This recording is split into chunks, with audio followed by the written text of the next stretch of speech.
The sermon for this morning that is entitled Transitions and Anxiety. Transitions and Anxiety. You know, transitions are a part and parcel of our lives. We all know this, right? We were all born. It happens right from the time we were born. Initially, we started drinking mother's milk, and then we started regular milk. And then we started eating purees like, the smushy, banana, sweet potato, all that kind of stuff. And then we started eating solid foods.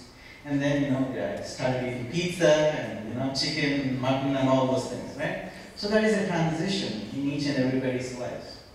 And young people, they know this, even they know this, because they were in kindergarten, and then they went to elementary school, and then they're in high school. And some of them are going to college, transitions in their lives too. Transitions in our family lives too, transitions of churches that happen. People will come, we have seen Reverend Naomi for a long time, and then we have Reverend Craig, transition. And in the same light, even I was here 6 years ago, and then there's a picture of me 6 years ago here. This is the first turkey locking that I did with our young people. You can see them, I'm sorry I didn't ask your permission, or thanks first, but this is 6 years ago. They were there, and you can see them. 6 years ago they were there, and we traveled together, as Lindsay has pointed out. We traveled together for 6 years, and now they are going to college.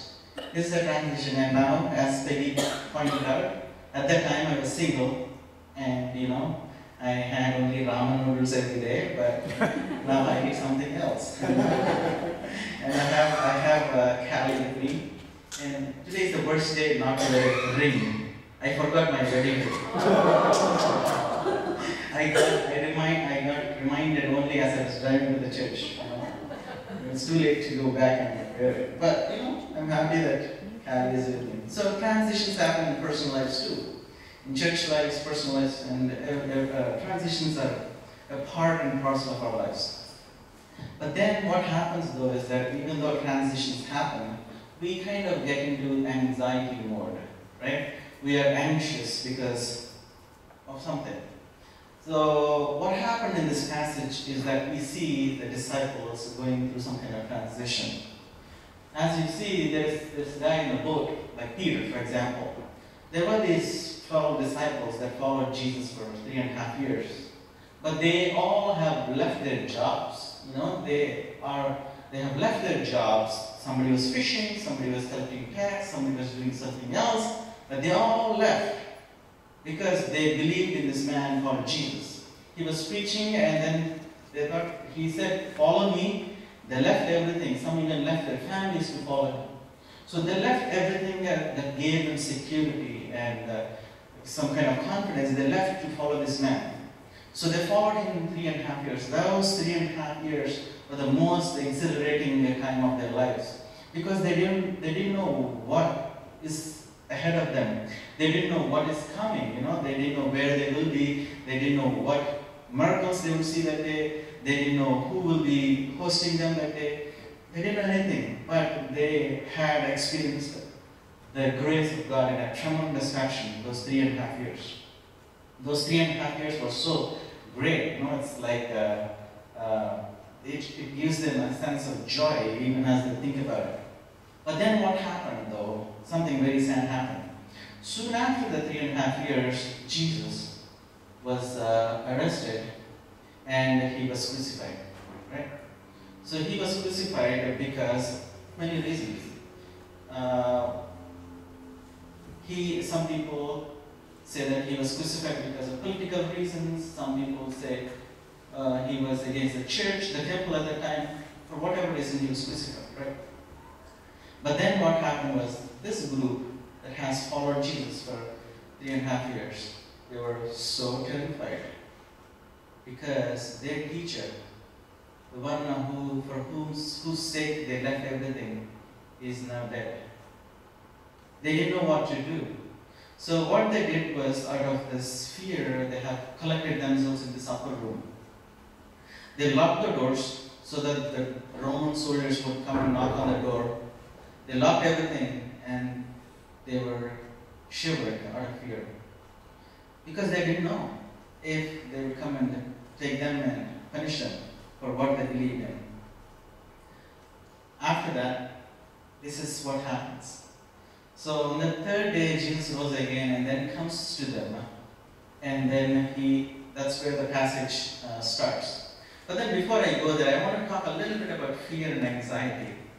So there is a difference between fear and anxiety. You know, WHO, World Health Organization, says 1 in 13 people suffers from clinical anxiety. You know, it's a deep depression. That's the common psychological state that we experience right now. 1 in 13 people. It's something deep that we are experiencing right now. And it's even more common among young people, you know. That is a part and parcel of, actually one of the job thing, the things that I'm going to do at the GTU is to focus on mental health of the students. Because it is being experienced at theological schools too. People are going through really stressful times. So my role is to look into that. So anxiety is a part of common experience these days. But there is a subtle difference between fear and anxiety. This Bishop Sana will know this person very well. Paul Tillich is a famous theologian, and he made this very interesting distinction between fear and anxiety. He said, fear has an object. So I am afraid of X, Y, Z. I'm afraid of spiders, for example. I have an object because of which I'm afraid.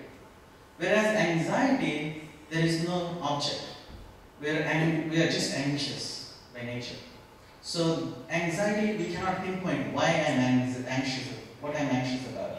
There is no object that we can associate with. So this is the distinction between fear and anxiety. So the disciples were afraid, I was telling you. So they had this fear because they're afraid that they will lose their lives. Actually, Paul Tillich even goes on to give an example. He says, for example, death. I am afraid of death. So death is the object of my fear. But I don't know what happens after death. So that gives me anxiety. So the experience after death, I don't know. So that creates in me that anxiety. Whereas death itself creates fear in me. So we all experience these things, fear and anxiety. You know, even young people, they go to college, they experience this. They know, if they know that what grade they are, even as they wait for their grade, they go through this fear and anxiety kind of thing. We don't know what is going to be their grade. So that happens to all of us, fear and anxiety. Even the disciples in this context, they are going through fear and anxiety. Even during transitions, so the title of my sermon, that even during transitions we experience this. We don't know. Chai has been with our kids for like 6 years now. We don't know who is going to be the next person. We don't know. We don't know who will be leading our young people. So there is that kind of anxiety that comes in. So now in that context, what do we do, right? So the disciples were going through this kind of fear and anxiety because they also have a transition in their leadership. Until now, Jesus was their leader, but now Jesus is out of the picture. Who is going to lead them? That creates that kind of anxiety for them. They're afraid of the Romans, but they're anxious about their future. So what do we do? So let us go back to the scripture, and I will read a little bit if we can learn anything from this passage. So when it was evening on that day, the first day of the week, and the doors of the house where the disciples had met were locked for fear of the Jews, Jesus came and stood among them and said, "Peace be with you." Peace be with you.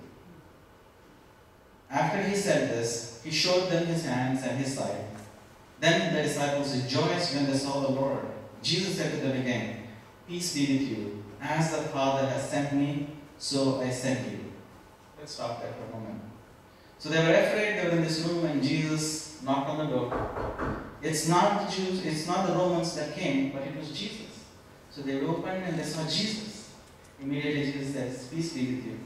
That is common, you know. Whenever in the traditional sense in the Jewish culture, when they meet each other, they say shalom, you know.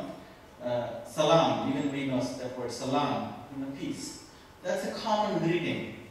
The Jewish understanding of peace is a little different though. It's not just, okay, there is no, we imagine peace like a situation where there is no war. But in Jewish culture it is more complete. It is something that is, it gives you fullness, that kind of connotation it has. So it gives you health, it gives you wealth, it gives you blessing, it gives you joy, all that in one package. So when they say shalom, they want you to have all that. That is understandable. So Jesus knocked on the door and said, hey, shalom. Oh, great.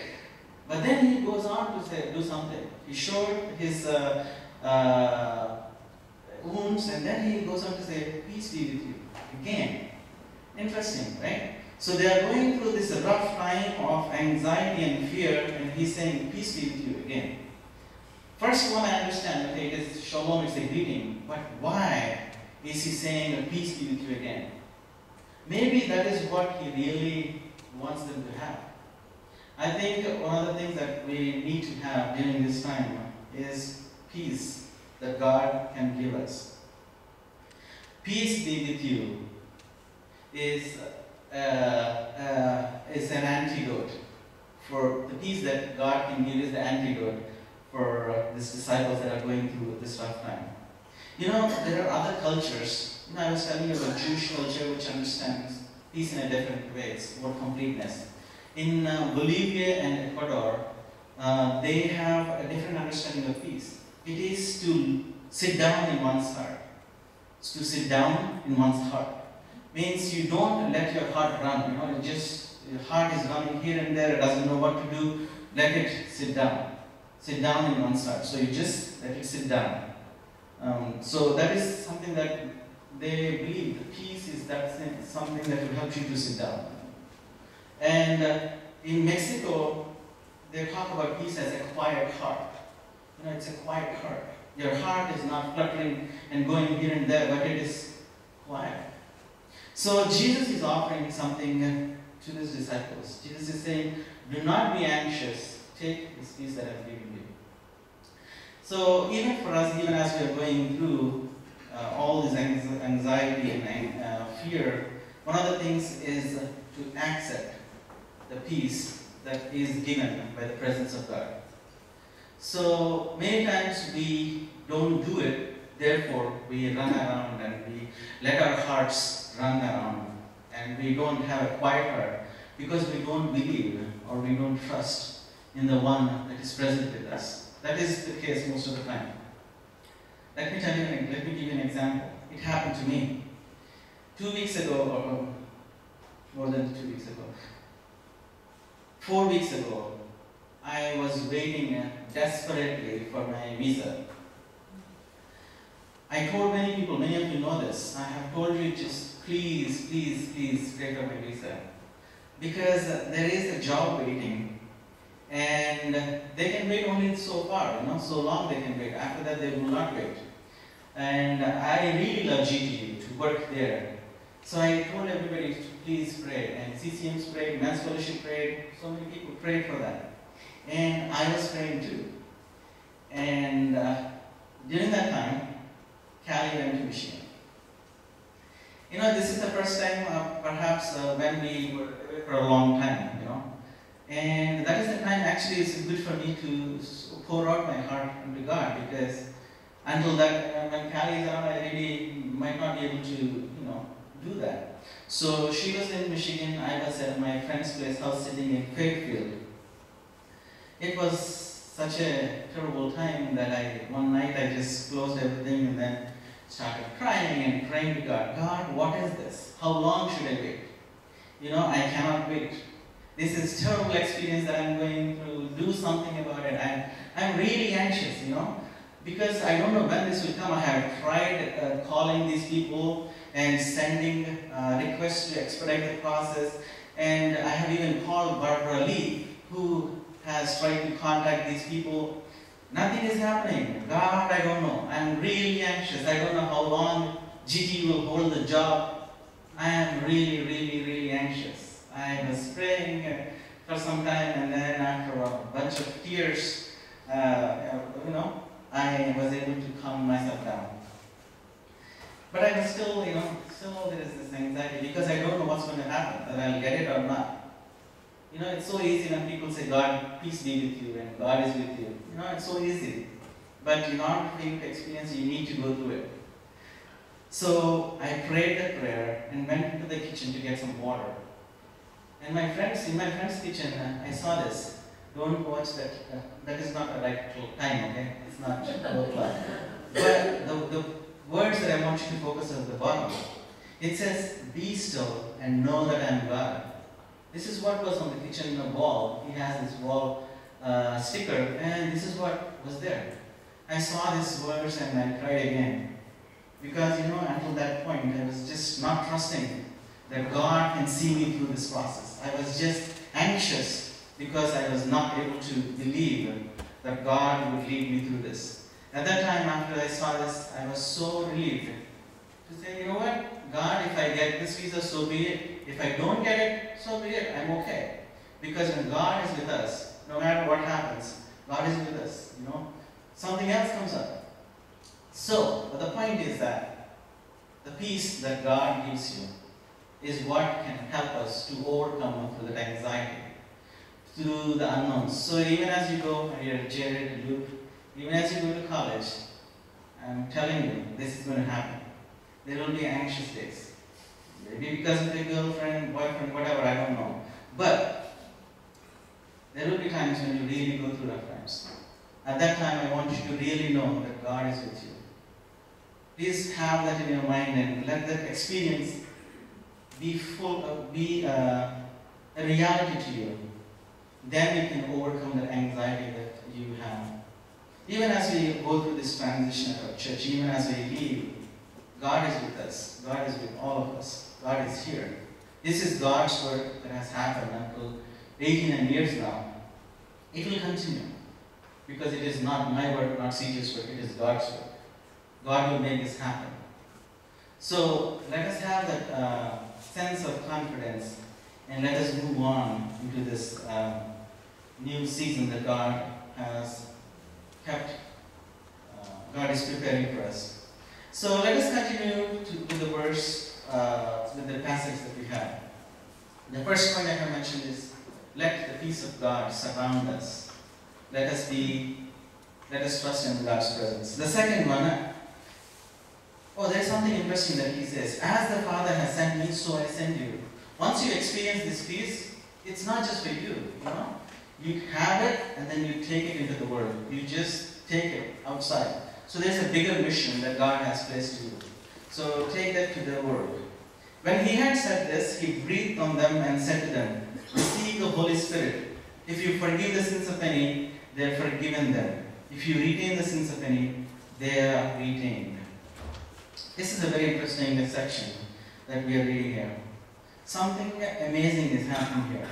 Jesus said, when I'm gone, I will send you the Holy Spirit. I will send the Holy Spirit so that the Holy Spirit will be with you. This is the presence of God that will be with you. And He's practically doing it, making it happen.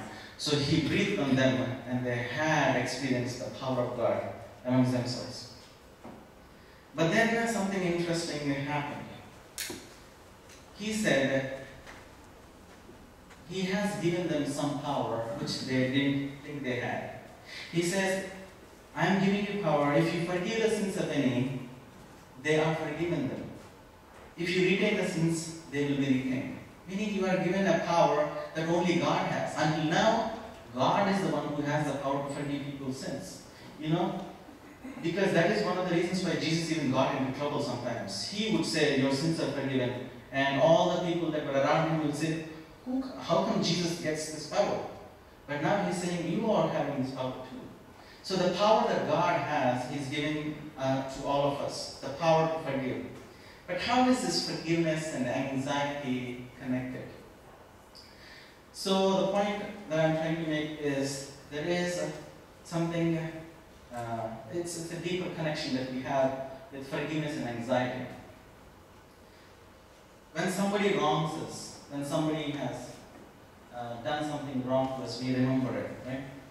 And then we remember it, and it kind of keeps dragging us. Our lives are kind of impacted by that event. So there is a possibility for us to forgive that and move on.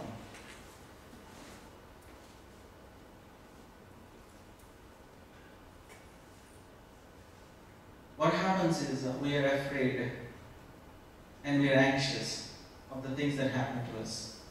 Many times our anxieties have some connection to what has happened in our past. So Jesus is in a way saying, let those things go and then free yourselves. The past is sometimes capturing us, or it's impacting not only the present, but the future that awaits us. So Jesus is saying, in order for you not to be anxious, you need to let go of what happened to you in the past. And you cannot live by yourself. You need the power of God. So when you have this power of God, you have the power to forgive. So forgive those people who have offended you. Forgive those things that are keeping you back, dragging you back. And then once you forgive those, you are able to move forward. I think that is what is happening in this particular section. So 2 points that I have made so far. Even as we are moving into different times, even as we are moving to, even transition is happening. First of all, we need to experience the presence of God so as to overcome the anxiety we have. And secondly, we don't want to be bogged down by the things of the past. We have been given the power to forgive what has happened and to move on. And we also have the power to retain sometimes the things that is up to us. We have the power to choose to forgive or not to forgive. And the consequences are also something that we need to bear. And it is possible that these consequences also give rise to anxiety in our own lives. So, but that is up to us. So we have the power. We have been given the power to move freely into the future, or to just get stuck in the past. The choice is ours. So I leave it up to us to decide what we want, how we want to move ahead into the future. So even as we go, my sincere prayer is that may we all experience the presence of God in our lives and in our church, so that we can, with freedom, go into the future and be useful to the world that needs us a lot. May God help us in that process.